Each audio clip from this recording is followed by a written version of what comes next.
Good evening, everyone. I'm Lee Thielen from the League of Women Voters of Larimer County. And on behalf of the City of Fort Collins and the League of Women Voters, I would like to welcome you to this forum for candidates running for the Poudre School District Board. I'm privileged to be your moderator this evening. I'm joined today with Jory Kramer. Jory? Now she's tough, so you have to pay attention to her. It's a tough lady. She will be our timekeeper today. This forum is being videotaped. It's also being live streamed tonight on Fort Collins TV, channels 14 and 881. In addition, it can be followed online at fcgovern.com. A big thank you to the folks of Fort Collins TV for providing this opportunity to present this candidate forum and provide us with this technology. That's really terrific. As your moderator, I will be posing questions. We'll go in order, and then we'll start with the next one after that. I should tell you that I sometimes, even though I try to be really careful, I goof up and call the wrong person. And I know that you will do what other candidate forums have done and very politely tell me, no, it's my turn. So thank you for that. As I pose the questions, you'll have 1 minute to answer those questions, just a minute. That to keep on time and allow all candidates time to share their views, will be strictly adhering to time limits. We'll open with introductory remarks from each candidate, and we will end with closing remarks from each candidate. One of our candidates could not attend tonight, and I will read brief opening and closing remarks for him. Just a reminder that the League of Women Voters is a nonpartisan organization. We do not endorse candidates or any political parties. We do take positions on some issues, but only after extensive study and consensus. As the folks in the audience came in, they were asked to fill out cards with written questions. We have quite a few questions. If you have other questions, put your hands up, and one of our folks will gather those from you. The ones that I have here were screened for duplication and clarity. I would ask that you do not applaud or make any comments to support or show non-support for any candidate. It just works better if you do that. And finally, we invite you to stay afterwards to meet the candidates and ask any questions you may have of them. We are so pleased that the candidates have agreed to join us today. We'll start by letting them introduce themselves. Again, please limit your remarks to 1.5 minutes. And we will start with Scott, who's running for District A. Thank you very much. And I want to thank the League for hosting this event. This is always an excellent event for voters to get information about local races. My name is Scott Schoenbauer. I'm running for District A representative to the school board. I have 3 kids, 2 of which have gone through the school district already. I have 1 that's left at Rocky. I also am a general manager of a small business. And that's really the combination of those 2 things is what got me interested in running for school board. As an employer, I've seen a lot of recent grads come in and they're really not real world ready.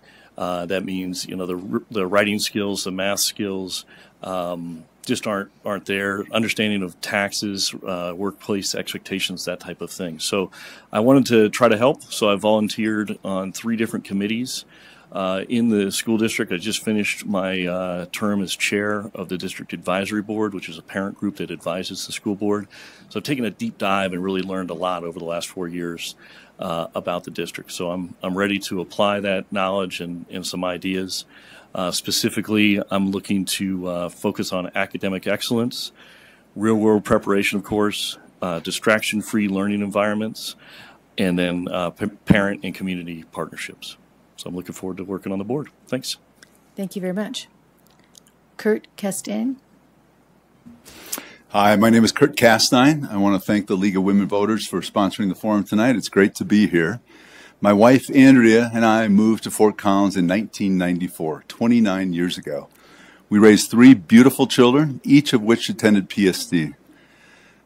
There are 30,000 kids in the Poudre School District today who deserve a good education, they deserve our attention, and I want to be involved on impacting them to receive that.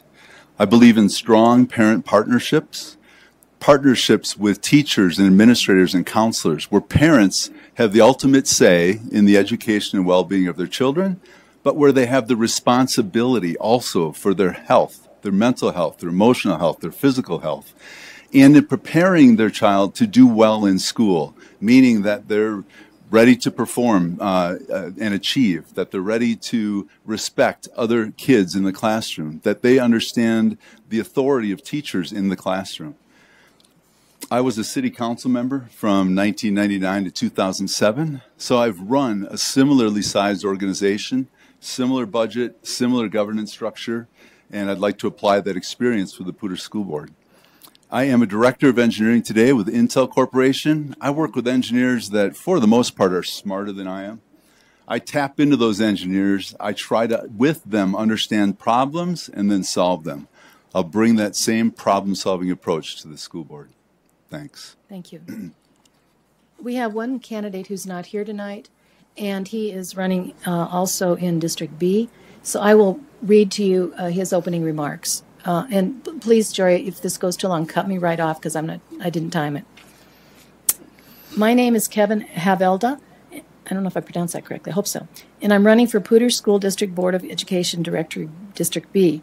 I regret not being there tonight. I wanted to be there more than anything, but I'm away with my entire family celebrating my parents' 50th anniversary, which my mother has informed me will only happen once. And with everything in life, family comes first. I appreciate the League of Women Voters for hosting this important forum and for giving everyone the opportunity to learn about the candidates. It pains me to miss tonight's forum, and with it an important opportunity to inform you about my campaign and why I'm running. Thank you to the League for agreeing to read this statement. I'm running for the school board because I believe every student deserves the opportunity of an excellent education regardless of socioeconomic status, skin color, gender, identity, or zip code. As a former teacher in both traditional public schools and charter schools, I know firsthand that an excellent education can change the trajectory of a child's life, especially those students who are most vulnerable. I also know that our marginalized students and their families all too often do not believe that their voices are heard or have an advocate in positions of power. I'm running for them.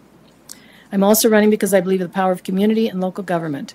As an attorney who has worked in education policy throughout my career, I understand how big problems require multifaceted solutions and collaboration among and between all community partners. Educations run deep with all of us, and so we should disagree, but we should do so respectfully, civilly, and with humility. Our community is an excellent one, and every single member deserves a seat at the table. Thank you. Okay, Andrea Booth. Hi, thanks for having me tonight. My name's Andrea Booth, and I'm running in the District F of the Board of Education. And I have two little girls in the district right now. One is in 8th grade, and one is in 4th grade. My husband and I have been in Fort Collins for almost 14 years, and so I've been involved in the district for 9 years. I've been volunteering since my oldest was in kindergarten. In my 9 years, I served as a parent advisory board. I am currently still a member of the district advisory board. Oh, wow. I served on school accountability committees. I'm also a substitute teacher. I decided during COVID to get my sub license because I knew that subs were going to be in great need, and that was 3 years ago, and I still sub today. I also had the opportunity to teach a 3rd grade nutrition education program. That was through Colorado State University. So that was for underserved schools in Larimer County.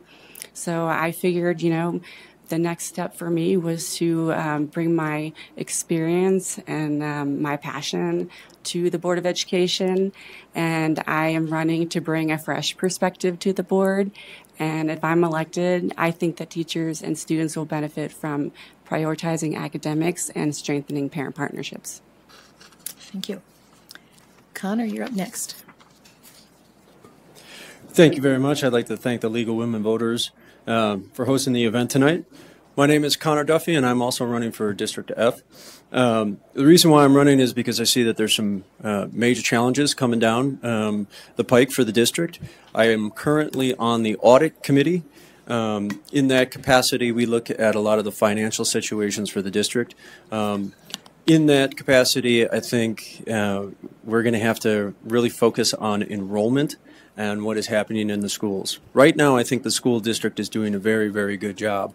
However, as we look forward, we are going to have these challenges that we're going to have to take on as a community. I also believe that every single student, no matter their creed, race, religion, deserves the right to a great public education. I think the school district is doing that right now. And as a board member, I would like to continue to do that. Thank you. Thank you. Jessica? Jessica Zamora. Yes, thank you. I'm Jessica Zamora, and I'm running for District G.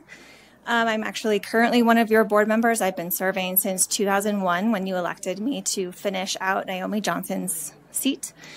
I have been an educator for nearly 15 years. I have taught high school math. I have taught GED courses. I currently am an adjunct instructor at multiple not elementary schools, community colleges. Elementary schools are also lovely, though.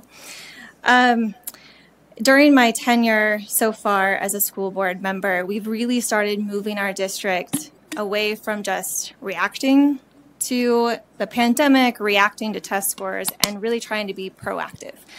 How do we actually really prepare kids, not just to graduate, but to do the next thing that they're passionate about? I just actually came from our Student Advisory Council meeting before this, and they were talking about their career readiness. We had CTE talking and asking them how they were using the Zello program to prepare them for their future and how to plan out their high school degree. During my campaign, my goal is to continue that student voice. That Student Advisory Council started out 2 years ago again, just because of the pandemic and everything that had been happening. I want to increase community engagement and making sure that we're meeting the needs of the whole child, not just their academic requirements. Thank you, Jessica. Caleb Larson.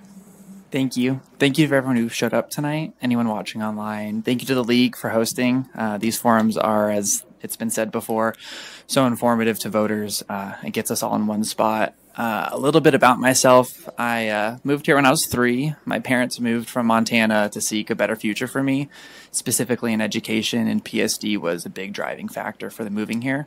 I went to Johnson Elementary, Weber Middle School, and Rocky. I played a short season of college soccer down in Denver before realizing I had bigger ambitions.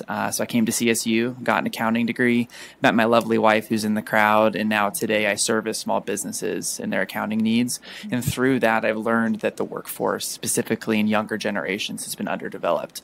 COVID's probably played a factor in that, but we've seen it coming, and so it's time to see how we can evaluate that in public schools to make sure every student is graduating with the baseline of being a good contributing member of society who's ready for the workforce, because I want to see every student have the exceptional education I did at PSD, and I think that we can do that by giving them great opportunities, focusing on them being successful in the classroom, and making sure teachers have as much money possible in their classrooms to do the job that they were hired to do. And I think if we accomplish all 3 of those things at the base level, we will improve an already exceptional school district. Thank you all. Thanks to all of you. We're going to start the questions now, and we'll start with you, Scott, if that's all right.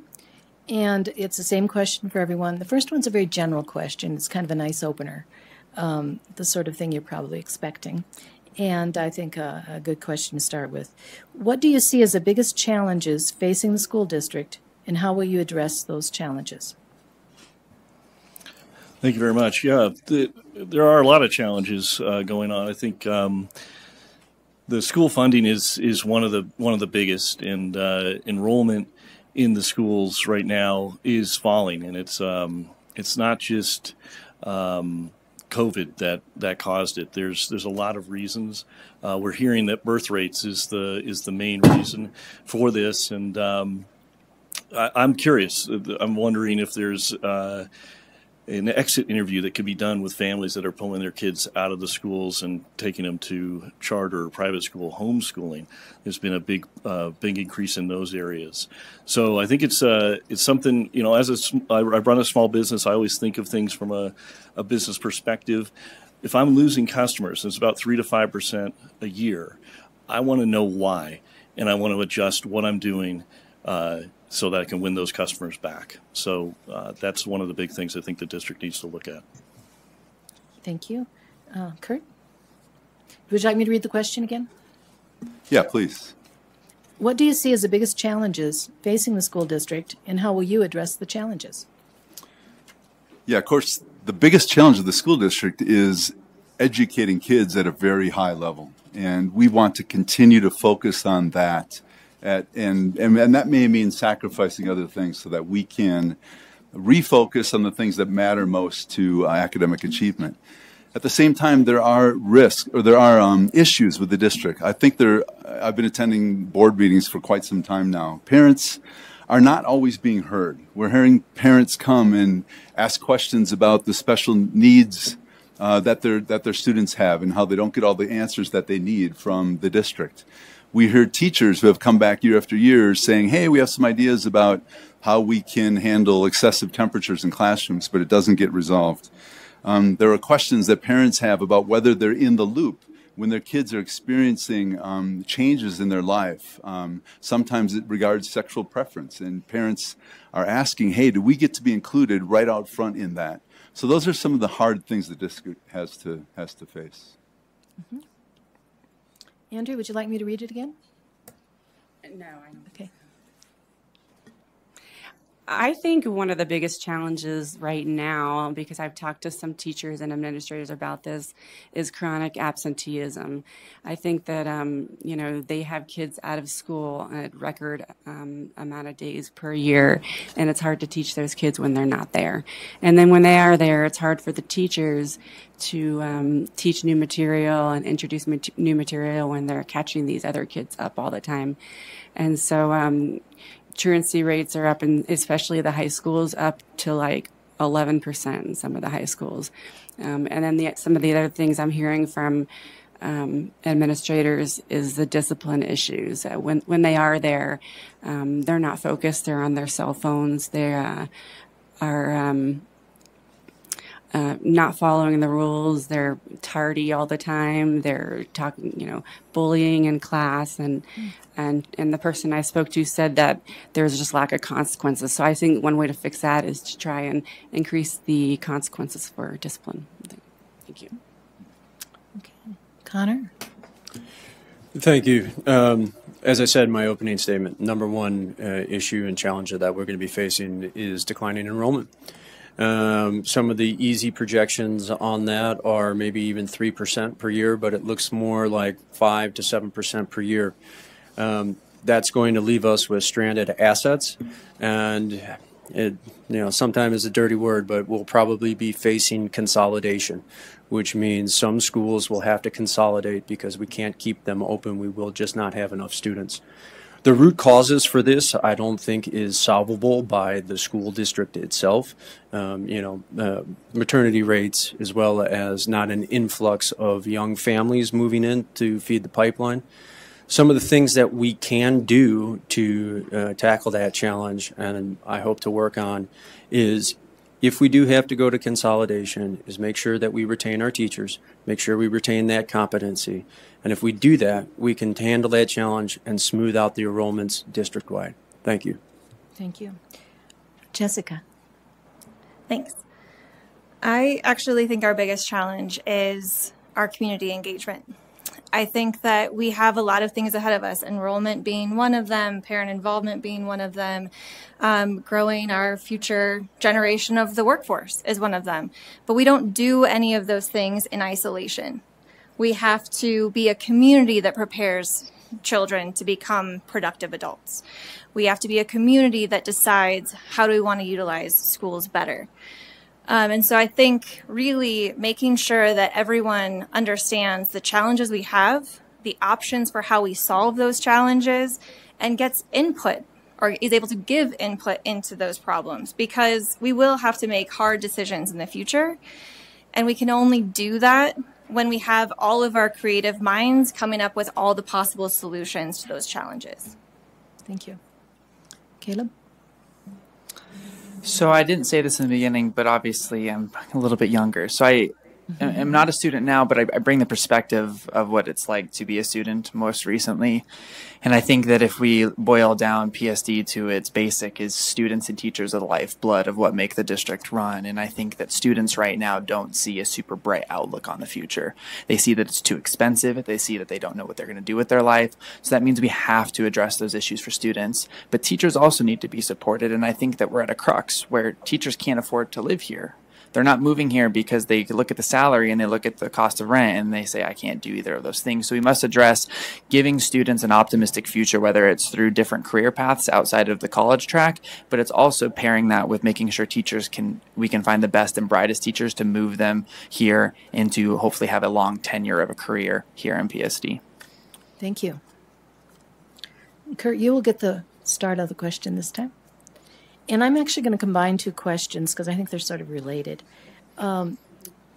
This is about budget finance, which seems to follow from some of the comments you've all made. How do you envision balancing the school district budget while meeting the needs of individual students? And do you think that school districts can be run like a business, as some have suggested?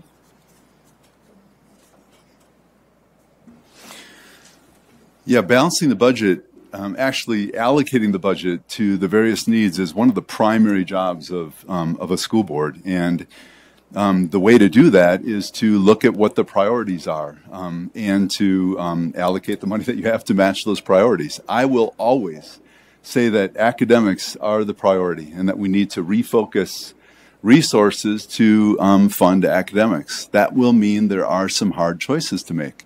I have an impression that the school district is moving into areas that are outside of the core mission of the school, which is academics. And to the extent that they do that, they pull resources from that very core. So, yes, there are many things going on. The school has responsibilities for other areas, but we need to set up guardrails where funding is not unlimited, and we always have the mindset that we're going to focus on academics. Good. Andrew, would you like me to repeat the question? Okay. So how do you envision balancing the school district budget while meeting the needs of individual students? And do you think that school districts can be run like a business, as some people have suggested? Okay. Well, I think we need to ask ourselves, what is the proper role of the public education system? And I think the answer to that is to educate our children, right? They need to be learning reading and writing and math, science, and social studies. And I'm concerned, and I think this is what Kurt was touching on, I'm concerned that a lot of our resources, our time and money and efforts and management is being allocated into things that aren't related to academics. And so we need to take another look at our allocation process and make sure that our monies are going towards our biggest priorities, which is our students, our education, our teachers, and make sure that our budget is being spent wisely. Okay, thank you. Good. Connor. Thank you. I'll take the kind of the easy one there on the running the district like a business. I don't think our district can be run like a business. It's completely different. It is not, the objective is not to maximize profits. It's to educate students. So I don't think you can do it like a business. As far as the challenges that we have with the budget in the next 1 to 2 years, it seems like the numbers that we have from the state will be able to fund the programs that we have. After that, it gets a little less clear.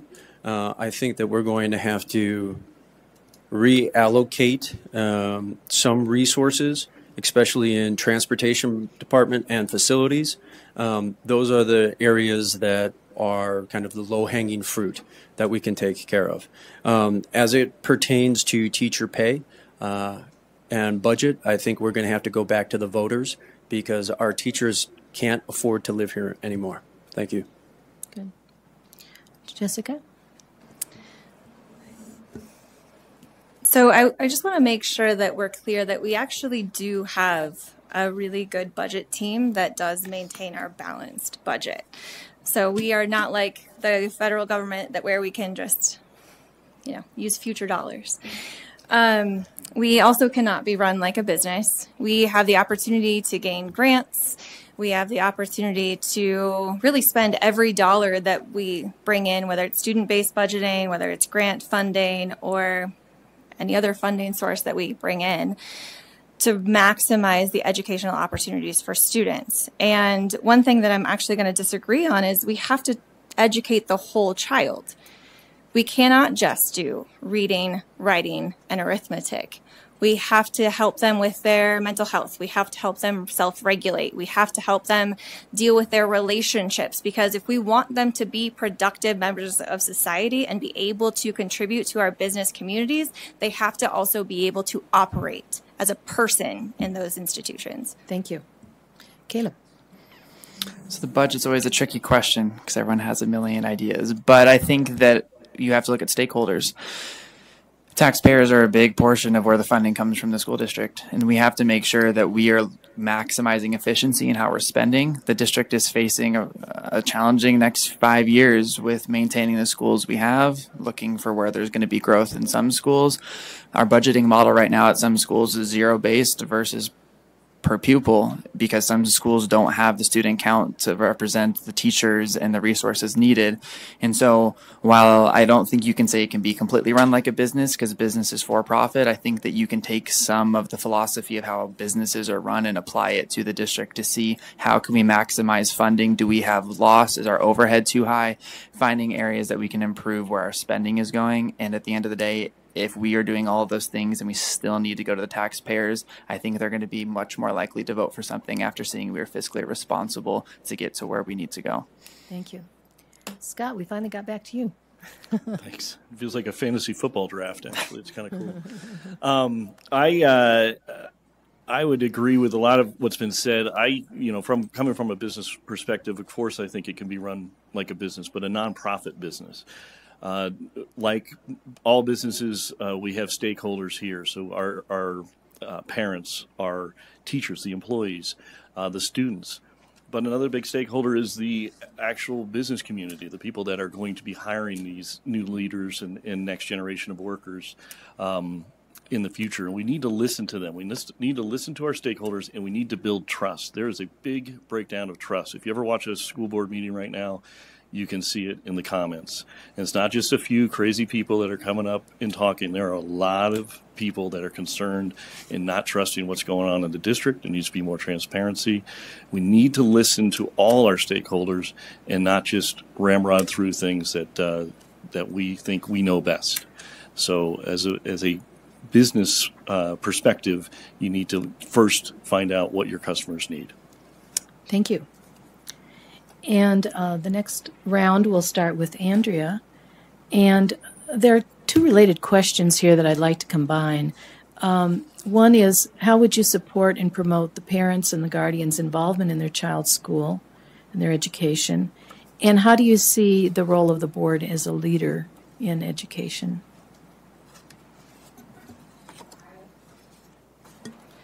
I am a firm believer in parent partnership, and I think that parents should be informed and involved in all aspects of their children's education. So I would definitely encourage parents to get involved every step of the way.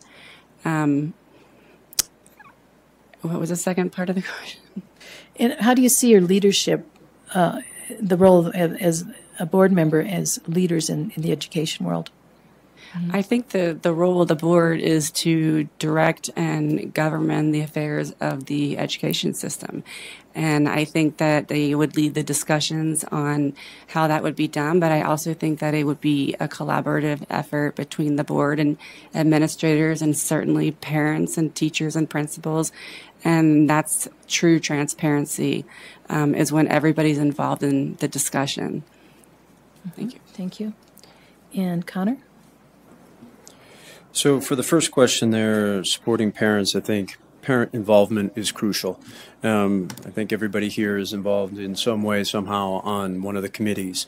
Getting involved in the policies and processes of the district is imperative to understand how it works, how it provides, towards that second question, the leadership. Being involved is more than speaking at meetings. being involved is more than having your one single issue and coming up and voicing it at the board meetings. It's getting up early, coming into committee meetings, and actually steering how you want your district to be. As far as overall leadership, I think that the board should set the strategic objectives and let our administrators, especially at the principal level at the schools, be the one to handle the tactical decisions. Thank you. Jessica? So for how I would support parent involvement is really just getting the word out that you guys are parents and you have the ability to be exceptionally involved in your child's educational experience. There are countless district committees. There are countless school volunteer opportunities, school site committees. Your child needs you to be actively involved, actively asking them questions about how their academics are going, how their friendships are going, how they feel at school in general. And as a board member, I guess I can help with that by, one, making sure everyone knows that those opportunities are available to you, and also continuing to expand our community engagement. The board used to have very consistent community engagement, which got disrupted substantially during the COVID years, and we're gradually bringing it back on board. I know it's not always been as great as some people would have liked, but we are continually trying to improve it. Caleb? I'll answer the second part first. I think that the board is there to listen, the board is there to facilitate, and the board is there to communicate. Those are the three areas I think that in regards to community relationship, specifically in parents, is the role as a board of director and as a board as a whole. But specifically to parents, I'm going to put it in two groups. I think that you have the group of parents who have battled against an issue that they don't feel like there's been resolution, and then you have the group of parents who maybe don't take issue but want to find out how they can get involved. I think it's important that we don't lump all parents and families together. And in order to do that, I think that the way that we host public comment, the way that we have community engagement sessions, I was able to attend the one just recently. I think it's great avenues that we continue to go down and bolster that so that there's more of them. But for parents who have a grievance, we have to make sure that they feel like there is an avenue for them to go to someone and get an answer back. And then for those who just want to get involved, we just have to continue to give them avenues within their schools to get involved. Thank you. Scott? Yeah, I think we can all agree that no one loves or knows their kid better than the parent. And so they absolutely need to be involved in every aspect of that kid's life as they raise them up to adulthood. Getting involved in committees, that's something that I've done before that. When my kids were younger, I did a lot of coaching. And there is nothing like seeing the kid light up when they finally get it, when they understand how to hit a curveball, that type of thing.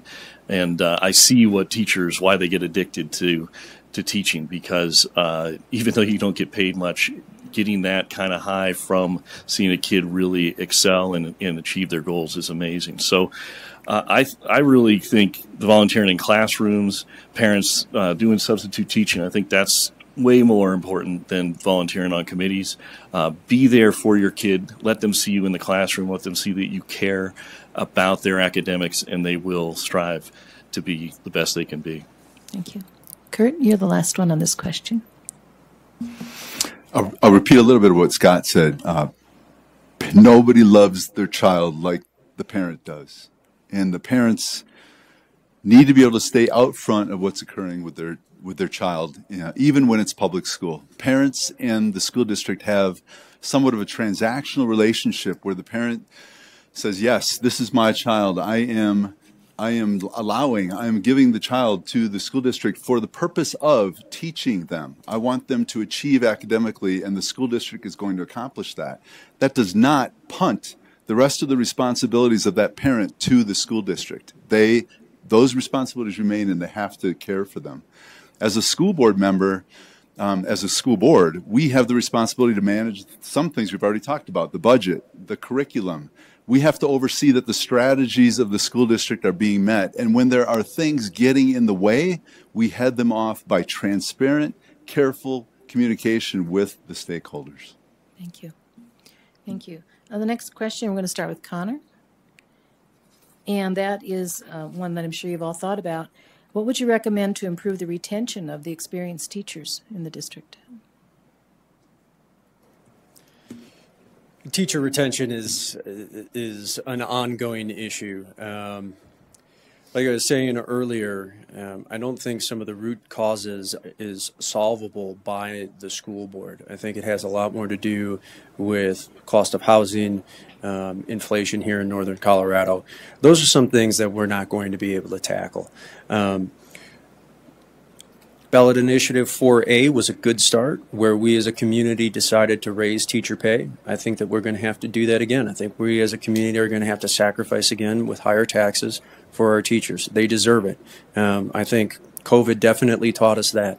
With my 3 kids in school, I saw that on a daily basis like I've never seen before. If we talk about the success of our students, one of the things that will have a drastic impact is if we start to lose teachers at 5, 10, 15% per year, because they do have other options. Teacher retention will be a big deal, and I hope to be able to tackle that challenge. Thanks. Thank you. Jessica? I think to retain our expert teacher staff, we need to treat them as professionals. Of course, we need to improve their pay, but again, that's something that we can't do just as a district. We can improve it incrementally as we get additional funds year over year due to inflation, but to make it a systemic change and a statewide change will need to come from state funding. But what we can do as a district and as a community is treat our teachers with respect, make this a wonderful place to work, help actually be partners with our educators, and not treat them as though they are subservient or second class. They are experts at what they do. They teach our children each and every day. Both of my children have had teachers that they will remember for the rest of their life because they have been so impactful already. And they're only 7 and 11 years old. They have a lot of time to go. So that's the number one thing I think that we can do is treat them as professionals. Thank you. Caleb? I've had the lovely opportunity of speaking with dozens of teachers, walking neighborhoods, going to other events, and while a lot of them agree wage is a big part of the struggle they face, some of them, and the compensation structure and benefits and whatnot, the other half of it is quality of life. And I can't tell you, I used to think it was just a few, but more and more and more I keep hearing the same message, which is I can't keep up with what's going on. I'm wearing too many hats in the classroom. I'm not just a teacher. I'm also a parent to some kids. I am a counselor to others. And when you continue to burden them with these extra things outside of what they signed up to do, then they start to look at pay. But when you take away those things and you say, here's, just go teach, some of them will justify the wage because they're doing what they're passionate about, which is caring for the kids and educating our future generations. Okay. And Scott, we're back to you again. Thanks. Yeah, I think actually both Jessica and Caleb really hit on it. I think, money is one thing, and we can shift money around. The administration is pretty top heavy right now. I think there are 13 positions that are making $100K plus over there. It used to be 6.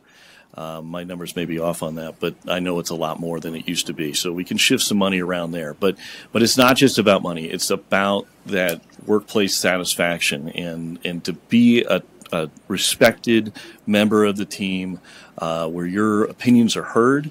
I think goes a long way to building loyalty and job satisfaction. And I think there's a ton of teachers right now that do not feel like they can speak up if they see a problem going on.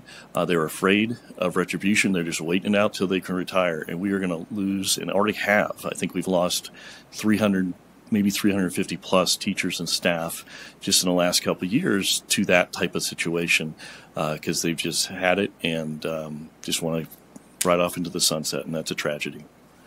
Thank you. Kurt? Yeah, boy, do we want our teachers to stick around. They are the experts. We need their expertise in the classroom.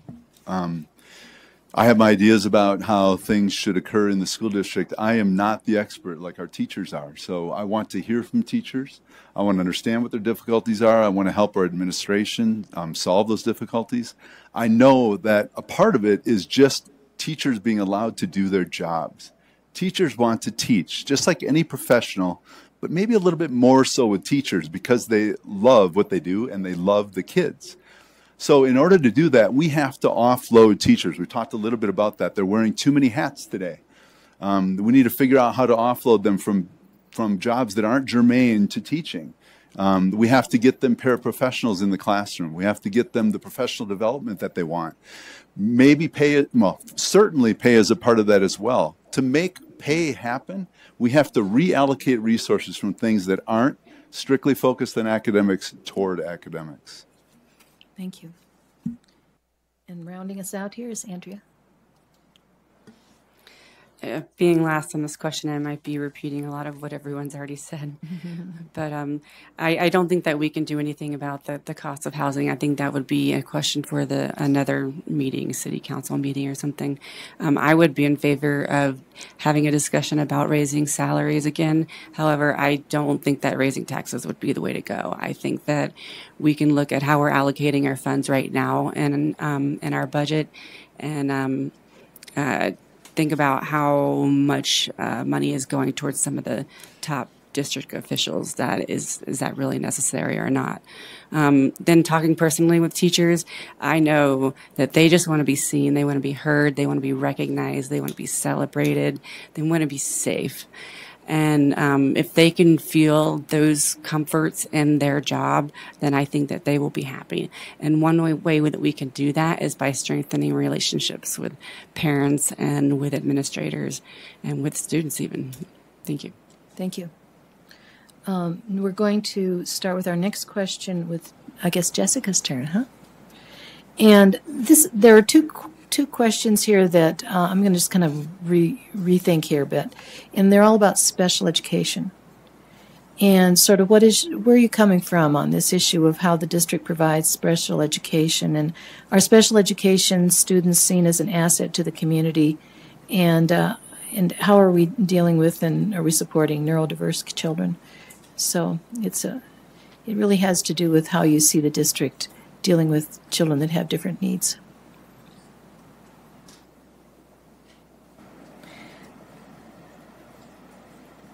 Our special education students are absolutely an asset to our district. We have not probably historically identified all of the students that we should. Our numbers are substantially lower than some of our neighboring districts that are similar size. And we also just need to keep figuring out how we can utilize our resources more effectively. Some things that I heard last year talking to some of our special ed teachers was just simply having somebody who can help them with the paperwork so that they can be the expert. They are often tasked with too many things, and they're the folks who have master's degrees and PhDs and are capable of working with some of our most challenging students who have some of our highest needs. But when they're stopped and they have to work with just paperwork and making sure their I's are dotted and their T's are crossed and something is signed, that's taking away from the educational opportunity for the student. So anything we can do to reallocate our resources so that they are spending the most time with students possible is the best path forward. Thank you. Caleb? So this hits home for me because in 7th grade, I had the opportunity to be a peer helper, which was going with kids to class, and I did that all the way until I was a senior. Wow. I had the opportunity at Rocky during our can drive to be the representative along with my buddy Corey Breslin, and that was probably one of the most impactful experiences while I was in high school. But what I'm seeing now is that we are underfunding with paraprofessionals. We can't hire them. We're not paying them enough, and that takes a huge toll.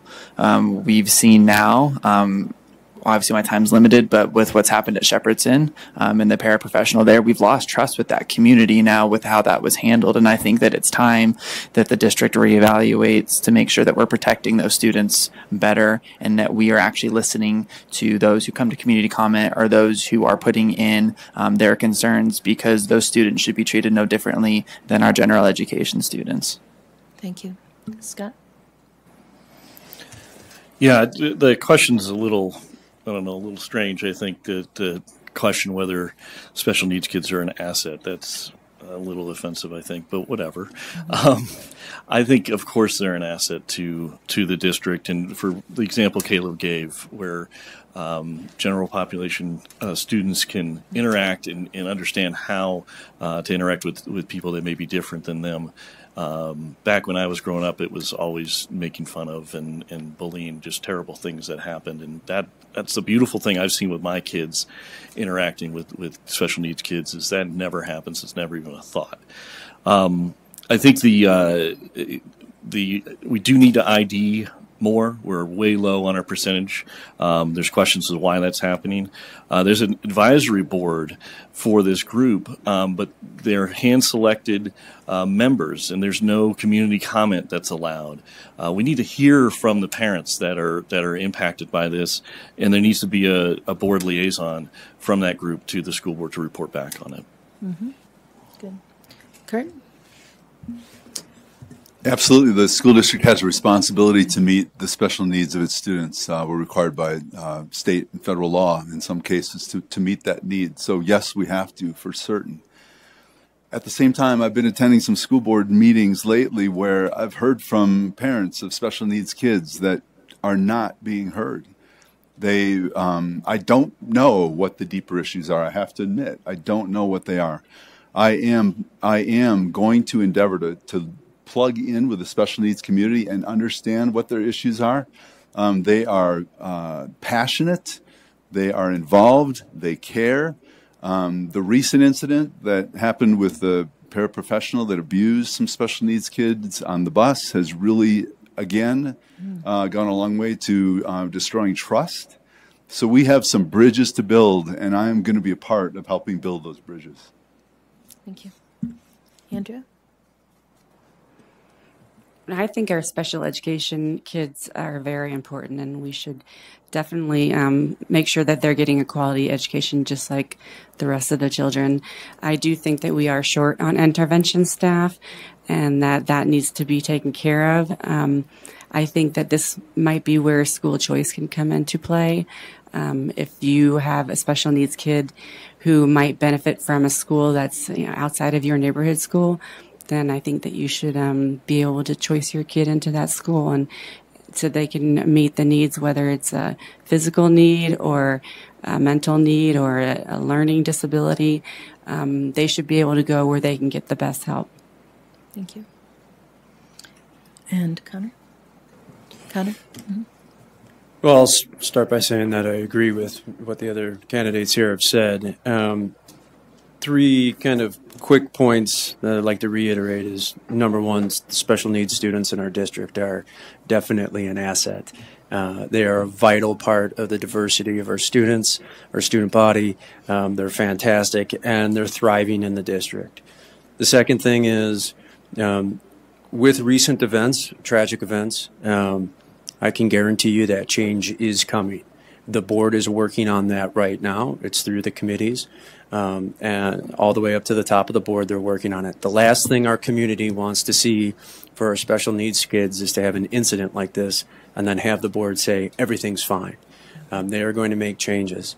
And last but not least, I think that we can do a better job at the board level all the way down in communicating with our special needs parents. Thanks. Thank you.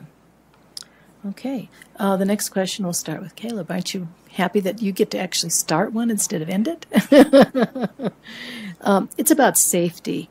What should the district be doing to protect both teachers and students from threats, bullying, issues related to their safety? Yeah.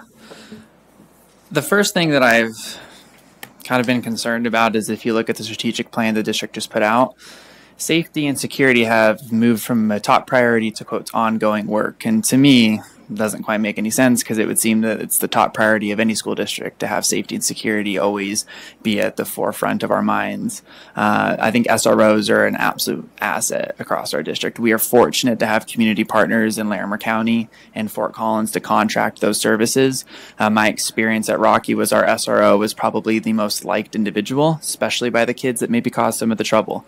And I think that if we start to shy away from being afraid of protecting our students, I don't think that the outcome will be maybe as great. And I think that if we can continue to make sure students feel like they can say something if they see something going on in the hallway, or teachers feel like that the district will support them in keeping their students safe, I think that we create a community of safety, and we don't have to rely on any certain aspect to keep our schools safe. Mm-hmm. Scott, would you like to address that issue now? Yeah, I think I'm really glad this came up. I think safety in schools is a priority. You can't learn if you're always worried.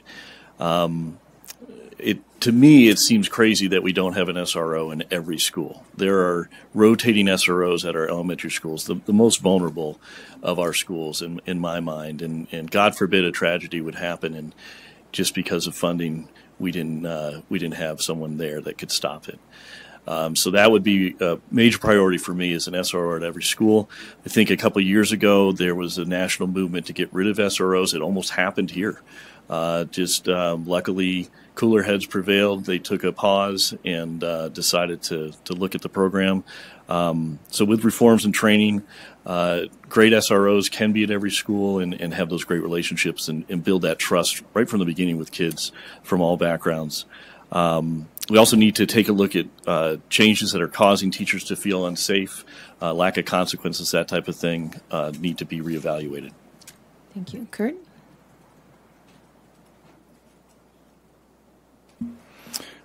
Yeah, obviously, student safety is paramount. It's very important.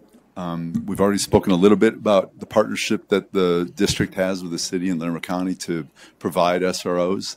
I think that that's important. We should do our best to see that SROs are in every school. It's not easy. It costs money. We have to decide how to allocate resources, again, properly to fund the most important things. Safety is super important. There was a question about bullying. I think that's another really good opportunity to talk about parent partnerships. You know, bullying starts early. And to the extent that we can get parents to understand how to educate their kids about bullying, about how bullies really are insecure themselves, and how to get with adults to understand how to address a bully when that's occurring. I think that we should focus on an educational element that will involve parents and teachers. Okay, and Andrea. Yeah, I also wonder why safety was taken out of the strategic plan. It kind of randomly disappeared over the summer, and not really any explanation for that, because we all agree that safety is a big topic. I also believe that there should be a full-time SRO in every school, and I know that's expensive and that's going to be very difficult, but at least every high school there should have a full-time SRO. Some of the kids high schools have a lot of discipline issues, and some of them have a lot of drug issues too.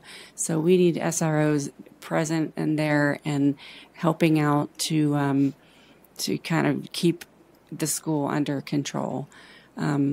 I think that everybody wants to feel safe when they're at school, and SROs, and then also just everybody working together to kind of just control the behavior issues as well. Mm-hmm. Connor. Well, one of the things within the last 8 months was there was a safety and security audit. And one of the reasons why there has been some of the less focus on the strategic need for it is because they see that it is an ongoing operational and maintenance issue. You wouldn't believe how many times those self-locking doors actually break. There are still some outstanding items from that audit that need to be addressed. Those should be the first thing that the board tackles on safety and security. Another area that we can do a better job in, and that doesn't cost that much money, is coordination and collaborations with the other municipalities that we have in the district. Wellington, Timnath, Windsor, those different municipalities have their own police forces who work in conjunction with the district. If we can communicate with them, we may not have to have SROs constantly in the school, but they can have officers in the parking lot. That's how it is out in Timnath, and it's worked very well. Thank you. Jessica? Just a couple of things. So our strategic plan has removed safety, but not because safety is not important. It's just not something you do in 3 to 5 years, which is what the strategic plan is made for. Safety is something that you do continuously forever. And so it's been removed, and that has been explained extensively. We do have SROs in all of our high schools at the moment. We actually, as Scott alluded to, on the district advisory board, we had a really year-long conversation about it when I was chair. And ultimately, as a board, we didn't make the final recommendations to the board, but we did have a lot of in-depth conversation about it, and we kind of came to the collective conclusion that SROs were necessary, but we needed a new standard operating procedure. We needed very clear delineation of what is an SRO's role and what is the administrator's role at a building, because they were being used differently all across our district. And so consistency was really key to making sure that our students are safe. As far as safety for teachers, oh, never mind. Thank you. Okay, sorry. You just have to stay on time. Thank you. So we're going to start it back with Scott again. He'll be the lead. And, we can't avoid some of these hot button issues. And so this is one of those that sort of a hot button issue around the country. And it has to do with who should be involved in the selecting books and how is it reviewed if there's a request to ban or remove certain books. Well, thank you for asking. Yeah, that is the hot button issue, it seems like, and that's one thing we can talk about later is how our district is getting distracted by a lot of these national issues that really may not apply. But I think this one does apply here. I'm not for book banning. That's crazy talk, and I think anybody who alludes that any of these candidates are for book banning is just trying to scare one side into voting against another, and we need to get away from that kind of political discourse. I'm for age-appropriate books. When my kids were in elementary school, if their teacher wanted to assign a book or show a video that might have some violence in it or a depiction of some type of abuse, we'd get a letter and be given the option to opt out of that lesson or that video in case it might trigger something in our kid. Again, parents know their kids best. So I found that to be a completely reasonable thing that was a good example of a partnership with the parents between the teachers. Good. And then Kurt. Yeah, my thoughts are very similar to Scott's, actually. Book banning is often used as a pejorative term just to sort of characterize a particular side into saying that they want to ban books like was done years ago, maybe in Nazi Germany or something like that. That's not at all what I would say is appropriate for Poudre School District. What we ought to do is have an evaluation process for books that are in our school libraries. That process is spearheaded for the most part by teachers and administrators. Parents definitely should have input into that. I trust the judgment of teachers to say, boy, this book is clearly not age appropriate for a child. I would like parents to be able to have that same view. I would like principals to be able to weigh in on that. None of us want to see things that are age appropriate, either in sexuality or in violence or in some other area that is dicey. We want books that are age appropriate, and we want a process to decide what goes in the libraries. Thank you. Andrea. Yes. I think that book banning gets a lot more attention than it actually deserves. I work in the media center at a middle school. Every Tuesday I'm there, and I see the kids coming in, and they're not rummaging through the books looking for sexually explicit information. I mean, they can find that with one Google search away. They're reading Diary of a Wimpy Kid. They're reading Harry Potter. They're reading Warriors. These kids are coming in and they're picking the right kind of books. I think if there were a book that was going to be presented by a teacher, in my experience as a parent, the teacher has always notified the parent that this is going to be a little bit difficult topic for a student, whether it's about violence or it's about sexuality, and they always give us a heads up and they always give us an opt-out. So as far as banning books, I think that that's just not that relevant in my opinion. Good. Connor. I agree. I don't think that book banning is taking place within PSD to any great extent. I think that there's the appropriate processes and policies in place to review books as well as curriculum. There is a director of curriculum within the staff of PSD. And again, if anyone in the community has a problem with the age appropriateness of books and what the curriculum and the kids are learning, they have the opportunity, ample opportunity, to engage with the district and get a change. Sit on the committee, see what it actually is, see if that is age appropriate. You have as much agency and voice as anybody else. Please, if that's something that is of interest to you, please engage the district. Jessica. Yeah, as a board member, over the last 2 years, we've really only probably had 1 or 2 people come and talk about wanting to ban books. So I don't think that national conversation has really infiltrated our community all that much. I will say I agree that we should continue to have our opt-out options for parents. I, as a parent, also have received the notification if something is just, if there's a concern, that I have the option to opt my child out. I would also argue as parents, we know our kids best. We can be actively involved. Even if your child does pick up a book from the library, whether that's a school library or a public library or anywhere else that you aren't sure about, you have the opportunity to discuss that with your kiddo. I don't think that requires us to ban books as an entire district. I think that's an opportunity for you to have a conversation with your kid. Okay. Caleb. Start off by saying I don't want to ban books. I think it's a slippery slope we play as a society when we decide who gets to have what books in what places. When I was in school, to be honest, the conversation about books never took place. It wasn't until my senior year that I had a book that had profanity in it, and I was a little surprised, but I guess when you're 18, you're about to go to college, so it kind of makes sense.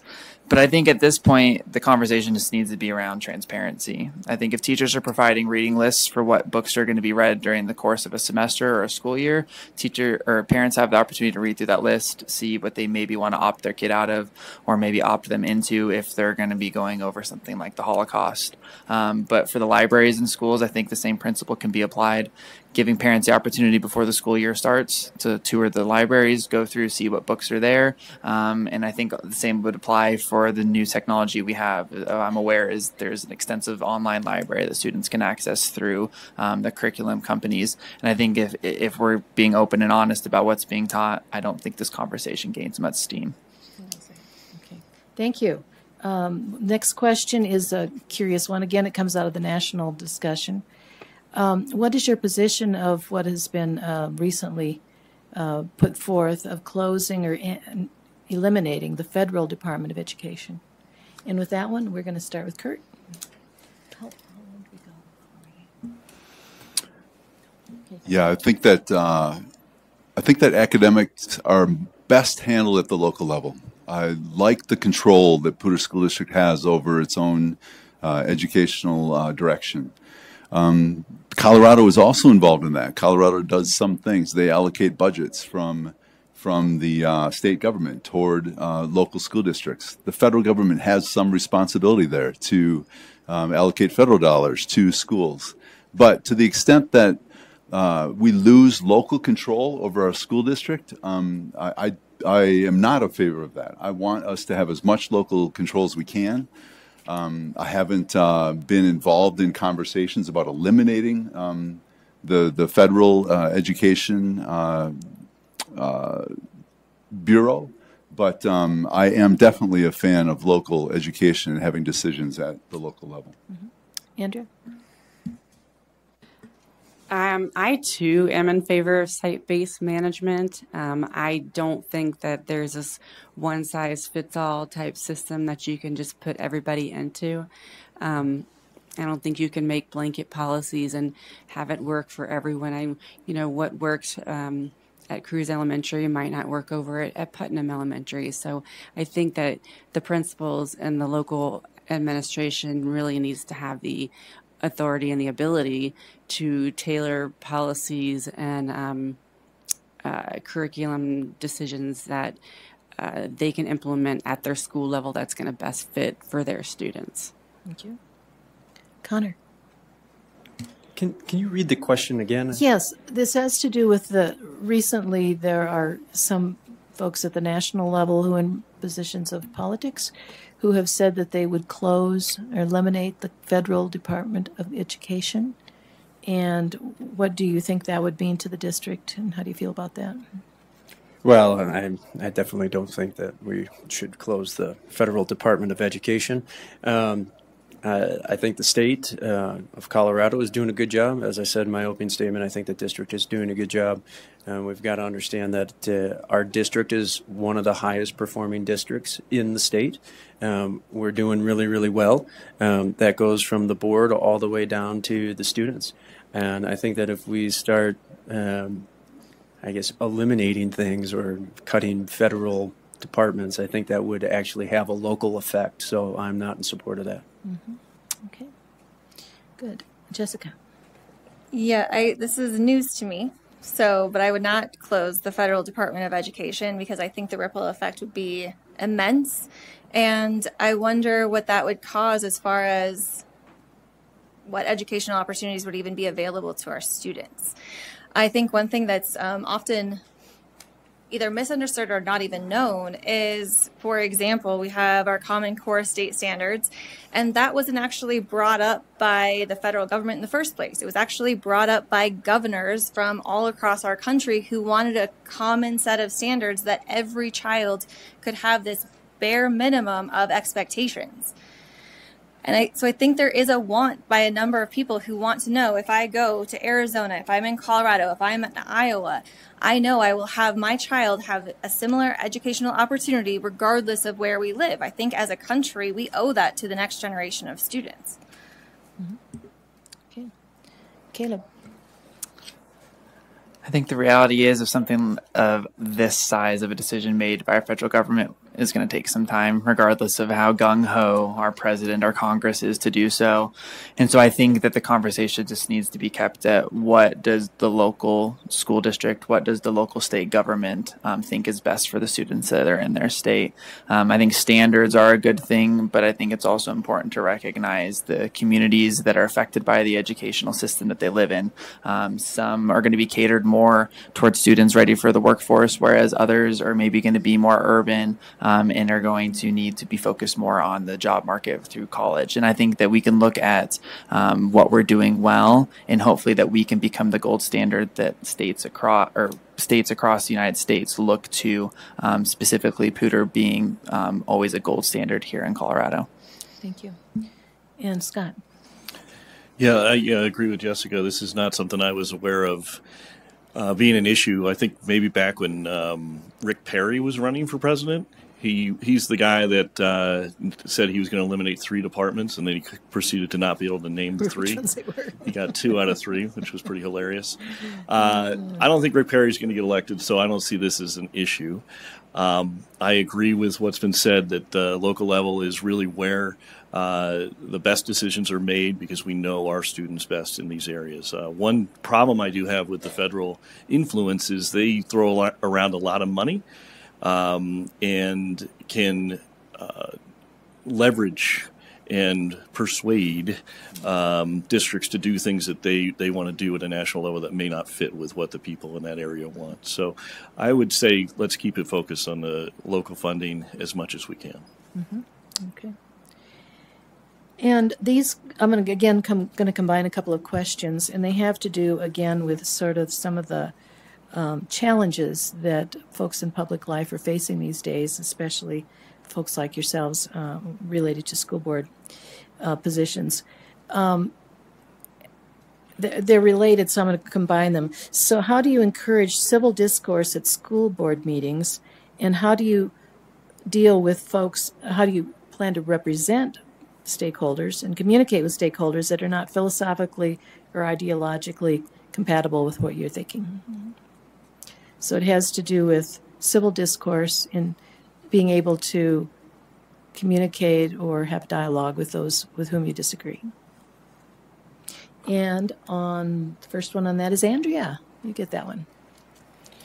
Yeah, I think that we, or as a board, I would make sure that we listen to everybody, whether it's the community, whether it's parents, teachers.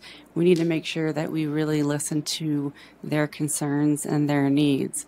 And I'm not sure that's really happening right now. And then in order to address that, I think that we need to have some focus groups. We can talk about, how we can include everybody's ideas. I think that everybody benefits, the students and the teachers benefit when we're all working together. And so, you're going to have people that disagree with you. You can't please everybody all the time. But I think as long as we work together, then we can get the majority on board. Okay. And Connor, you're next. Question here, So kind of in general, the school board meetings, rules and decorum is reviewed, I believe, every time that new directors are sat. In those conversations, I think that there is room to increase the allotted amount of time for people to come and speak at the public meeting. Obviously, we have to be, civil to each other and listen to everybody. As far as not being aligned or not agreeing with what somebody says, you're not going to agree with everybody all the time anyway. And their point of view is valid whether you agree with it or not. They have every right to come to the board meeting and talk and voice their opinion. And you as a director have to sit there and listen and take it into account. Mm-hmm. Thank you. Okay. Jessica? I think that we are collectively doing that right now. There's 6 of us up here and we don't agree on everything, but we are answering the questions as honestly as we can for our community in the time allotted, of course. And I have not heard a disrespectful thing said yet amongst us. I also think we make ourselves available, right? We do that to a point right now. There's only so many hours in the day and there are only 7 board members and there are 30,000 students, nearly 5,000 staff, and countless parents and family members to go along with that. But we try to listen. We try to understand. We try to learn more every single time that an issue comes up. And I think to Connor's point, not only are we not going to agree with people that we know have differing opinions, we're not going to agree with anyone all the time ever.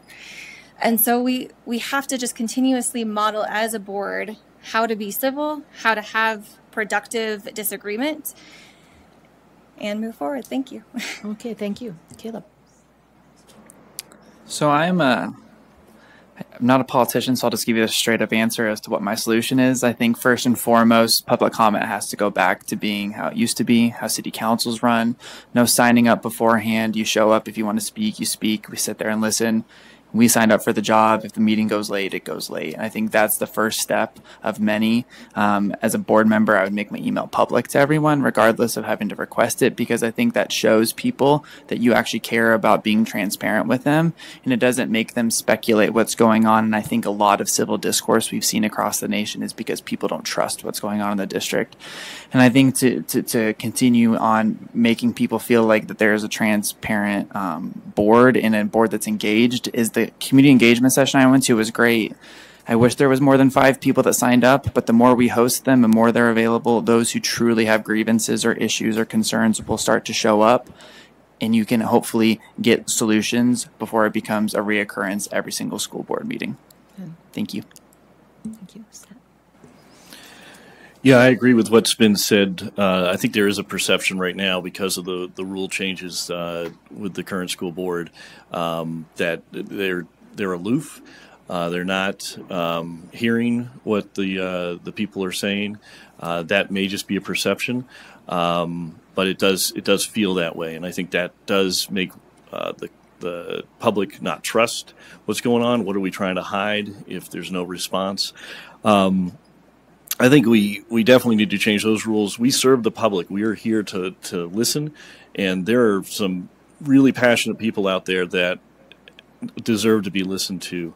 There are repeat speakers that come up for public comment every meeting, and they're not getting the answers. It's obvious that no one's listening to them. Why else would they keep coming back? So I think Jim Brokish is doing a good job. He meets with people, will have coffee. I'm sure Jessica has done that too. That's what needs to happen, but it needs to be more public and transparent that they actually are interacting and being heard. Mm-hmm. Kurt? I'm going to be a little bit critical in the spirit of improving things going forward. I'm not a big fan of how public participation happens with the current school board. When we need to request the day ahead of time that we're going to speak, we come to speak. Often I've come and waited an hour and a half before I could speak. The school board has lots to talk about, resolutions, celebrations, those things. It's all good stuff. I would not put that in the public business part of the meeting. I would move that up front. I'd move it up front an hour, have the president of the school board there and any board members that want to attend be there. And then when the meeting starts, let's get to the public's business. That's what I would do. The other thing that you could do, I think it's super important for board members themselves to interact with the public. If you Google Kurt Castine, District 4 meetings, you will find that back in 2007, I guess, I had monthly or quarterly meetings with my constituents. I brought a staff member along. We had questions and answers, and then we followed up. Mm-hmm. Thank you. Okay, we'll start with our next question. And this one is going to take me a little bit of time to repeat the question, to state the question. So bear with me. According to Healthy Kids Colorado data of 2021, fairly recently, nearly 1/4 of transgender high school students attempted suicide at least once in the past 12 months. 30% of gay lesbian students and 30% of bisexual students have made a plan to attempt suicide. How will you address mental health among PSD students? Particularly those who come from populations that are historically underrepresented and underserved. And to start with, that one's going to be Connor. Thank you. So this also speaks to the safety and security question. It does. There is safety and security for the students as well against self-harm. With some marginalized communities, I think the introduction of mental health services within our schools, especially at a young age, is very good. It's good for them. It's good for the schools. It's good for their other students around them. And it's a great thing that we as a community have already decided to fund this. Some of the funding for not only our infrastructure bill, but the 4A initiative to increase teacher pay went for mental health services and mental health professionals within the schools. We need to continue to encourage that, and if we do that, we can make it a safe space for everybody, especially the people who are having issues. Mm-hmm. Thank you. Okay. Jessica? I think this is one of those areas that gets talked about what we remove from our budget, because it's extra money and it's not what teachers should do. And the reality is our teachers shouldn't be the ones doing it. But we need to hire mental health specialists in order to take it off a teacher's plate. Because kids still need to be taken care of, whether that's their mental health, whether it's their self-regulation, whether that's their relationships with others. They still have to have the tools to be able to be productive and to be able to get through school. We do a really good job actually in our district. We have an amazing grants team. We have amazing student services and integrated services teams that support our ability to continue to hire new people. We have new partnerships with CSU. I think what we continue to do is not try to reallocate resources towards other things and just taking things off of teachers' plates blindly. We actually allocate funds to be able to fully support our students' mental health. Okay. Caleb. So this is different from when I was in school. Again, I go back because I was in PSD, so I knew what it was like at one point. And the reality of our world today is students bear the burden of the world's issues. They bear the burden of what is going on at home. And I think that some kids feel, whether it's shame or they feel like they don't have someone that they can go talk to about that, or they just feel embarrassed to talk about it. And I think normalizing that conversation so that kids feel like they have, whether it's their guidance counselor, whether it's their English teacher, whoever it is, that they have someone within the district to talk to. Rocky was an exceptional school when it came to community. When kids feel like they have a community to belong to, when they walk in those doors, they leave those worries at the door and they go into class to learn, to have community, to do sports, to do theater, whatever their passions are. And that's how kids, I think, combat what we're seeing with this mental health crisis with students, is that they have a sense of belonging and they have a community that they can engage with. They do a lot better day to day in our academic system. Scott. I agree, Caleb. My kids went to Rocky. I have one still at Rocky, and the principal there, Craig Woodall, is a treasure. He is an absolute asset to this district because he fosters a family environment. The Lobo Way is real over there, and everybody is encouraged to get involved, and there's a big sense of belonging there. I think this goes to what the proper role of the schools are. It's noble that we're hiring mental health specialists, but I don't know if that's really the core competency of a school or should be. I think there are experts that have years and years of experience, and right now we're talking about bringing in some CSU students. I think that's a great experience for them, but I would rather trust a lot of our mental health needs to the experts. The parents should be involved in that and finding the right people out in the area to do it. One thing, and I'll talk about this in a second, is what's causing this mental health crisis really needs to be addressed, and I think there are some simple solutions we can do to address that right away. Thank you. Kurt? Yeah, no question. Kids are hurting today. The culture is confused in lots of different areas. Kids are on social media way too much. Cell phone usage is extraordinary, and it's hurting our kids. I wonder at times if what is happening within Poudre School District, some of the surveys that kids get that ask very personal questions, and in some to very young children, that I think has the impact of removing their innocence. Those things also hurt kids. For me, I want to make sure that parents are front and center in the resolution of their kids' mental health. Yes, the school has a role. Frankly, I'm nervous when I see the school trying to do too much in that area. I don't want our public schools to take on the role of parents.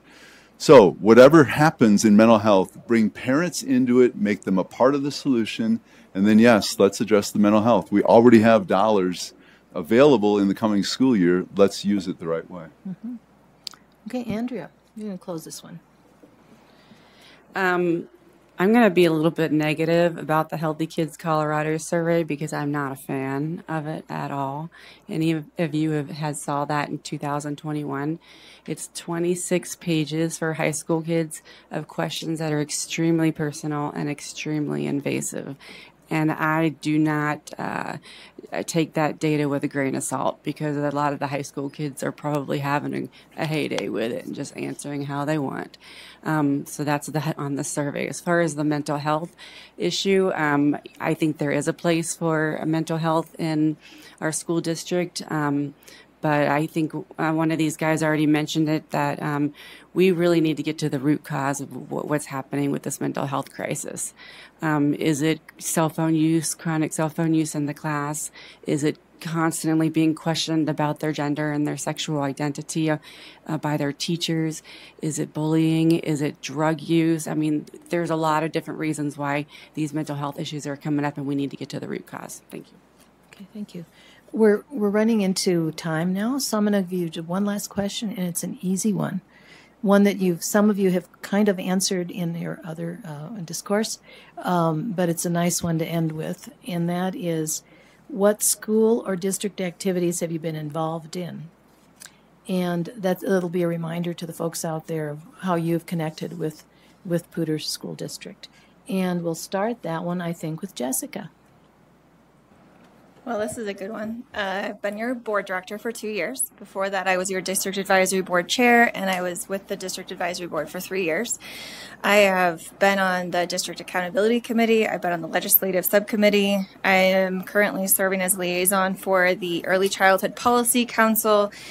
I have served on my children's school, PTA, and SAC. I have volunteered extensively in their schools where I could.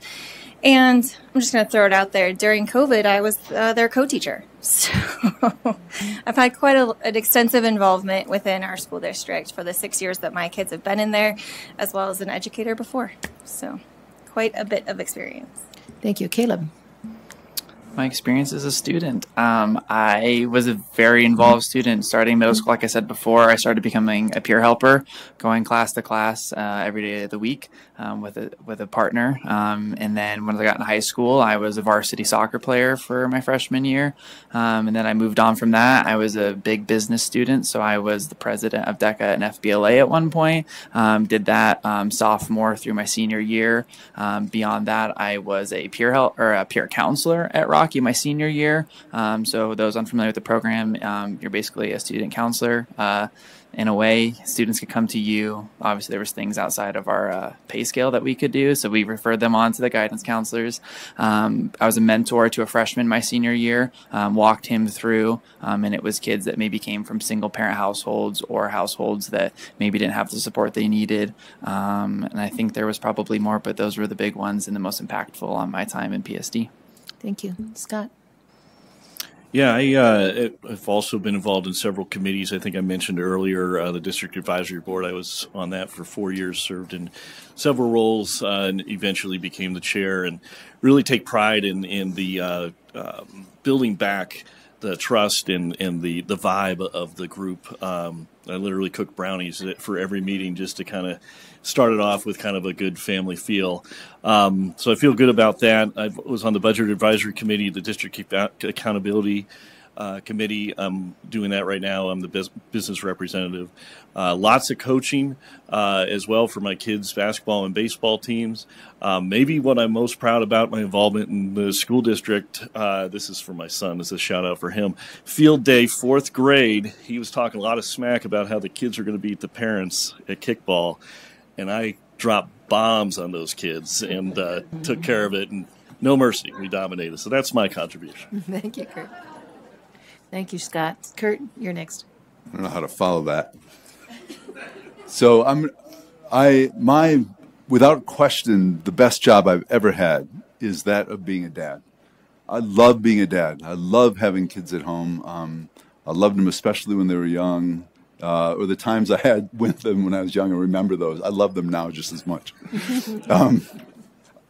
But when I would volunteer at school and my kids were there were the most rewarding times. I would have times where I could read books. I would help them with their math homework. It wasn't just them, it was other kids as well. But when my kids would see me enter the room, their eyes would get big. You know, Daddy's here. And that was absolutely the most rewarding time to me. And I'm so glad that I took those opportunities to do it. Andrea. Yeah, I think my biggest involvement in the district right now is my children as well. My 8th grader and my 4th grader, they do still want me around. They like it when I'm in the school, and they love it when I'm volunteering. And they're the reason that I got onto the parent advisory board.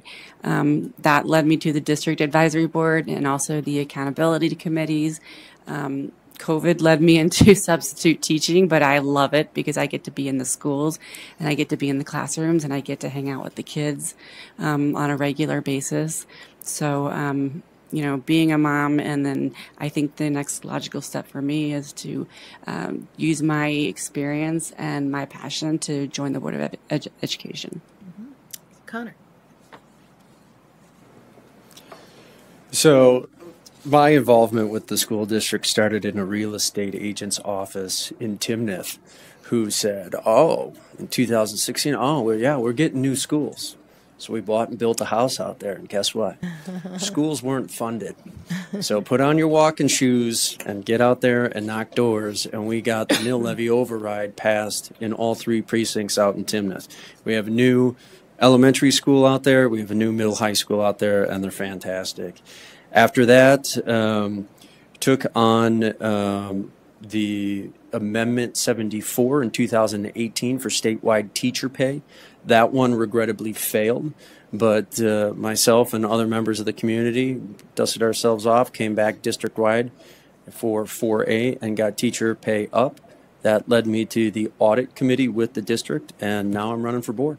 Thank you. And now we're going to have our closing comments. I think we'll go ahead and start with Scott again on this one.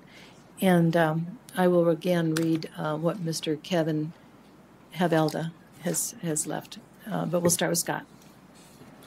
Thank you very much. I'm so glad we had this chance to talk. As a school board candidate, it's tough. I think we all can agree to get our message out. So this is a great opportunity. One thing I did want to touch on, and we were talking about it with mental health. One of the passions, one of the big things I wanted to get involved with was my concern about cell phones in classrooms. And I think they're a huge distraction. They're really damaging our kids' learning ability. It's also a big area of bullying, and then social media addiction and ideation that comes from that. I think if we can give the kids a break during that school day, that's going to be a great thing to help them learn to interact better. I think during COVID, they got very lonely. I think that's caused a lot of this mental health crisis. So that's a passion for mine. Last thing I'll say is these are good people. I know most of you on this panel. They're not crazy. If you get something in the mail that says that book banners are running, ignore it. Take a closer look, like really dig into our websites, read the Colorado and find out about what we're about, and reach out to us and really do your research. Don't just believe what you see in the mail. Thanks. Kurt? Yeah, I will start with where Scott finished. It takes a lot to run as a candidate. I give all of you kudos for that. It's a lot of work, but it's important, and I'm so glad to be a part of it in this free country, to exercise the ability to go and be a part of an election and run for an office. It's fantastic. I just taking a step back, I really think that I'm the right guy for the job without trying to sound vain. I've been in the seat before as a city council member several years ago, and I learned how to interact with people and solve real issues. And I did it, and if you talk to folks that I worked with, they'll tell you that I did it in a respectful way, and I worked hard. I'll do the same thing on the school board. I work with engineers today who are problem solvers. I want to solve those problems with the school board. There are issues that we have to get to first before we can get to the core. Everybody wants to improve academics. There are some things up front that we need to resolve. We need to fix some trust issues that we mentioned, and then we'll get to the real business of academics. Thank you. Okay, good. And I'll read what Mr. Kevin Havelda has left. He is, again, in District B. Whether you have kids in PSD now, had kids go through PSD, or simply a citizen, we all have a vested interest in making our public schools as strong as possible. We all have skin in the game. An excellent public education is a birthright of all of our students and a cornerstone of our democracy. I will work tirelessly to continue the important work of our current school board to advance all of our students' interests, to advocate for our teachers, and to work collectively for all community partners to make this the best school district possible. As a former teacher, attorney who has worked in education policy, and a parent of current student, I believe I'm uniquely qualified. Our students and our community deserve our best efforts. Our kids are counting on all of us to show up on Election Day. Remember, decisions are made by those who show up. So. And then we'll go to Andrea. All right. As a longtime parent and volunteer in the district in my 9 years, I have developed a lot of really good relationships with teachers and staff at the schools in the district. And I didn't mention earlier, but I'm kind of a chronic student myself. I have a bachelor's, a master's, and a PhD from Colorado State University. And so I love school, and I love being around in school. So for all the reasons I mentioned before, I think that makes me a really good candidate for the Board of Education. I've never run for public office before. This is my first time. I'm certainly not a politician.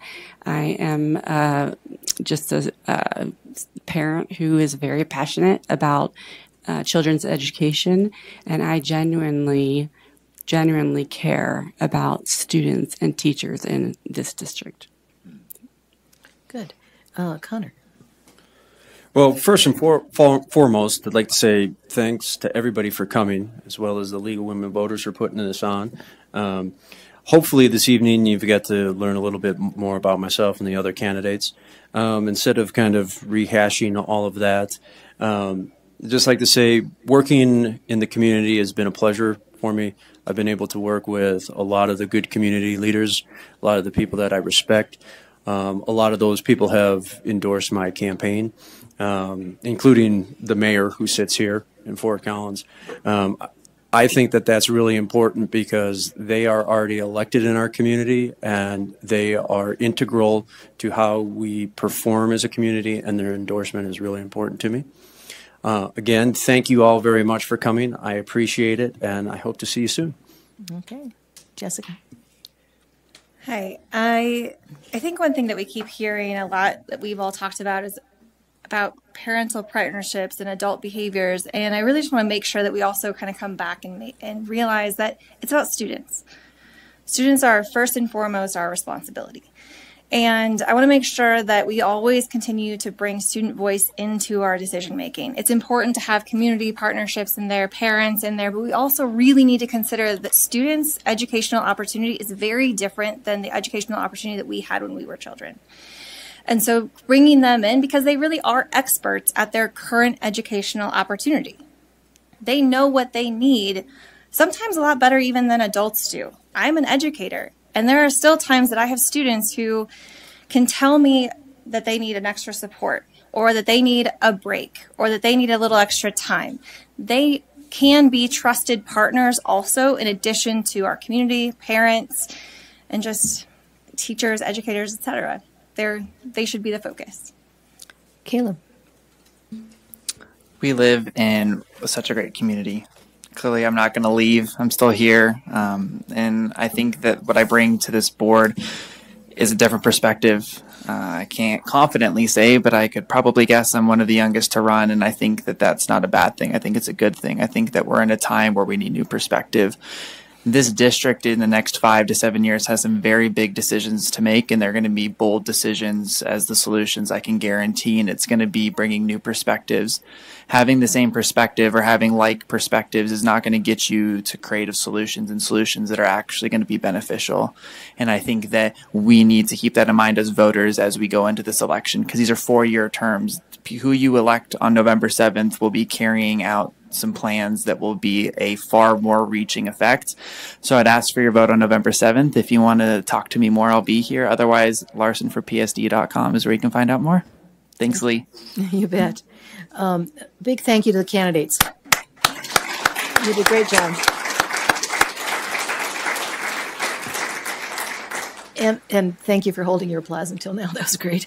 Also, thank you to our volunteers at City of Fort Collins. I want to especially thank Cassidy and Justine for handling all of this recording. That's been fabulous. And a special thank you to Barb Hansen, Patty Nakonchik, I'm not sure I pronounced your name, Nakonchik, and Judy Weaver, who make all things happen. The League encourages all eligible voters to register and vote. Vote 411 provides a great deal of information. Remember, the ballots will be mailed out October 16th. That's pretty soon. Election day is November 7th.